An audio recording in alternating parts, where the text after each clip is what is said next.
Flash a été une des technologies phares de l'Internet interactif des années 2000. Lancé en 1996, Adobe vient d'annoncer sa mort prévue pour 2020, pour notre plus grand bonheur.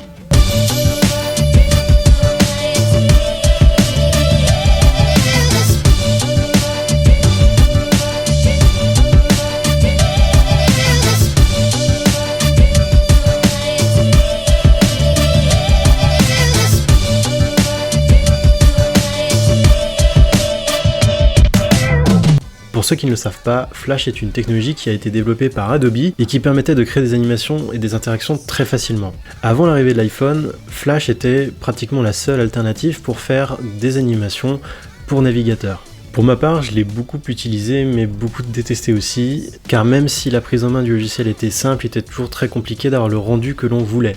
Flash est aussi un plugin pour navigateur qui est très gourmand, et il peut vous arriver, si vous l'avez installé sur votre ordinateur, qu'en naviguant sur internet, vous ressentiez des ralentissements. Ça peut venir de Flash, et c'est pour ça que beaucoup d'ailleurs de plugins pour bloquer Flash ont été développés. Alors pourquoi l'iPhone a tout changé? Tout simplement parce que quand l'iPhone est sorti, Apple a décidé de ne pas proposer Flash dans son navigateur. Je vous en ai souvent parlé dans mes précédents épisodes, l'iPhone a été précurseur du web mobile tel qu'on l'utilise aujourd'hui.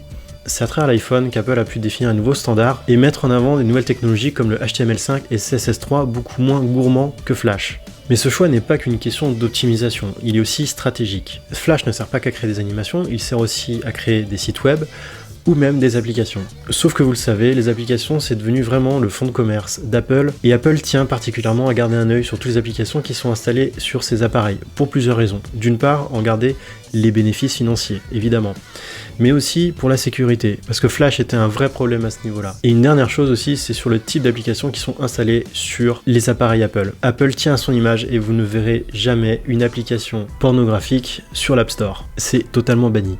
Apple est d'ailleurs souvent attaqué lorsqu'ils font le choix de supprimer une technologie, surtout lorsqu'elle s'est imposée aux utilisateurs. Ça a été le cas pour le lecteur CD, pour le port Ethernet, pour le port USB classique, ou même dernièrement pour la prise jack sur les iPhones. Mais au final, nous finissons toujours par nous adapter à ces choix, car des alternatives existent, il faut juste le temps de les laisser se démocratiser.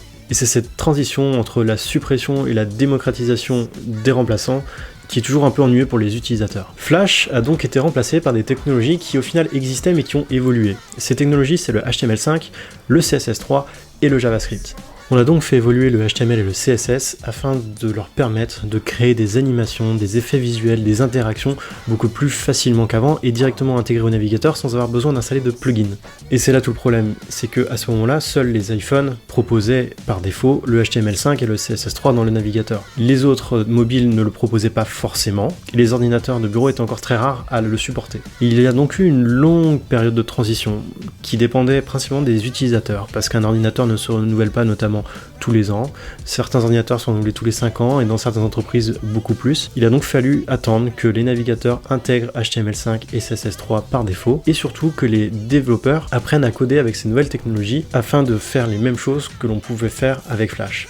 Mais Adobe avait déjà prévu le coup depuis un petit moment, puisqu'ils avaient lancé il y a quelques années l'application Edge, qui permet de faire des animations en HTML sans avoir besoin de coder. Si vous voulez donc aujourd'hui créer des animations pour le web, des interactions, des effets visuels, oubliez totalement Flash et concentrez-vous vraiment sur le HTML5, le CSS3 et le JavaScript qui combinés vous permettent d'avoir un résultat vraiment performant et surtout sans la contrainte pour l'utilisateur d'avoir installé un plugin pour utiliser votre création.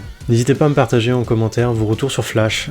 Moi je sais que je l'ai beaucoup utilisé dans mes débuts, j'avais pas le choix mais j'en garde vraiment un mauvais souvenir. En attendant, abonnez-vous, likez, partagez et on se retrouve très vite.